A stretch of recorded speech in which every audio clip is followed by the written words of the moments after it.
Hello, this is Beth again. First time for 18 months since I was on last time. So I've been getting some requests about continuing with my videos, so I thought it's about time I did this again. So tonight I'm going to be talking about hive minds. Hive minds are something that is still something we don't know a huge amount about. Also, I thought I'd better define what hive mind is, because we all assume we know what things like hive minds are, but when you actually go and have a look, when you define them and check out the definition, it's not exactly what you think. It was actually far more complex when I looked. So for the sake of all purposes this evening, I'm just going to say a hive mind is basically a group of individuals, and these individuals could be just a few, there could be a lot of them, there could be millions of them or even more, which function like a brain or an individual entity in their own right. Okay, so on the planet Earth, what we have here would be like bees, termites, ants. They all function like a hive mind. As far as star nations go, I mean, there's so many different ones, but when it comes to hive minds, we still know very little about them with regards to the star nations. But what we do know is that some do actually exist as like hive minds. The first time I came across this was with this lady here. I think I've shown before. Yes, I have. This is my lovely Queen Lyra. You can see, very beautiful. When I was working with her, she showed me about on Lyra, very much connected with the Lyra star system. There's a very high frequency race there that connect as a hive mind. So basically they're like very high frequency light beings. They all know what each one is doing, and they all have a role. They all function as one. They're very high frequency, so there's not like a load of negativity going around in circles. They're very high frequency, and they have been able to connect with us down here just recently as the vibration increases on the planet. By doing that, that enables our frequency to go up further, and for everyone else that can connect to also connect with each other as well. You don't have to be conscious of this, but that's what happens. The light frequency goes up on the whole planet. So that's like the first time for many millennia we've been able to connect with beings like that. The hive mind, anyway, is very much when individuals sort of like give up their individuality in order to form one whole, like I said, functioning like one entity or one individual.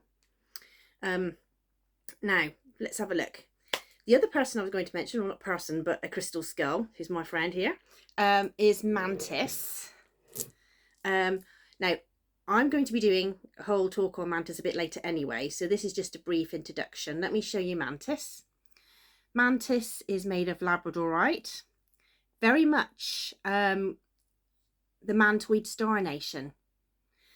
We have lots of different alien star nations, but like I said, very much the Mantis star nation. Now, the Mantis star nations are fast. There's some on a lower frequency which have been connected with abductions, but on the whole, the vast majority of them are ancient. They exist in many areas of the universe, and the majority of them also exist on higher frequency and dimensional levels. So they are able to access all sorts of light language, telepathy, and things that we can only even imagine.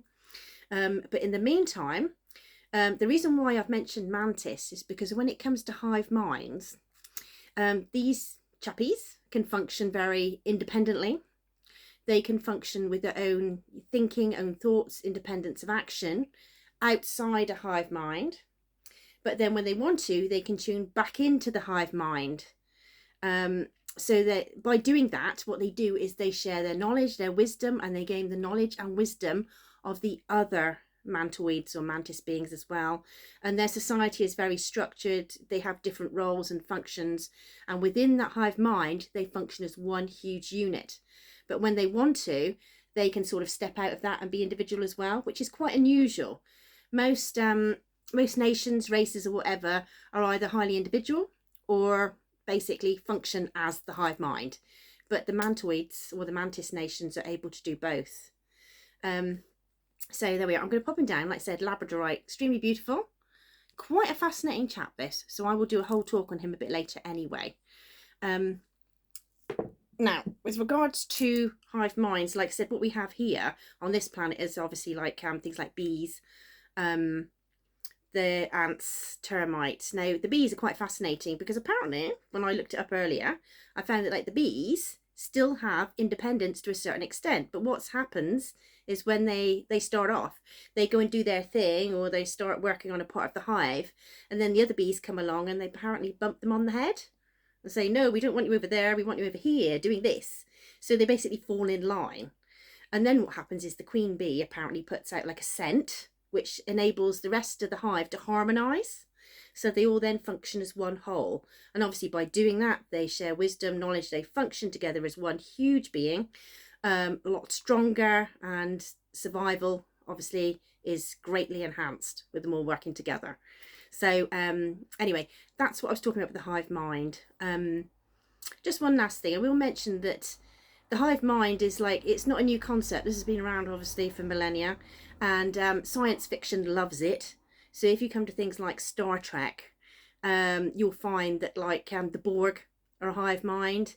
But what they've done obviously with it makes great films, but like the negativity from humans has been like put into that. So like we're looking at the hive mind from a slightly lower frequency level. So when you get a hive mind that has that negativity sort of in there, the way you look at it, basically that's when you get like the Borg being considered a negative thing, because obviously monopolizing planets, resistance is futile, everybody's being taken over against their will. That's like a lower negative thing. Whereas to be honest, on the whole, most hive minds are on a very high frequency level. I mean, like I say, you don't have all this negativity passing around. They're all telepathically extremely closely connected. I mean, other star nations obviously aren't exactly hive minds. Once they reach a higher frequency anyway, are very telepathically connected. So telepathically, empathically, on a psychic level, connected through light language and all sorts of other things, which again, I will talk about another day. So that's my take on hive minds. If you'd like to comment any more on this, please comment below. And thank you very much for listening. Hope it was interesting. Okay, bye.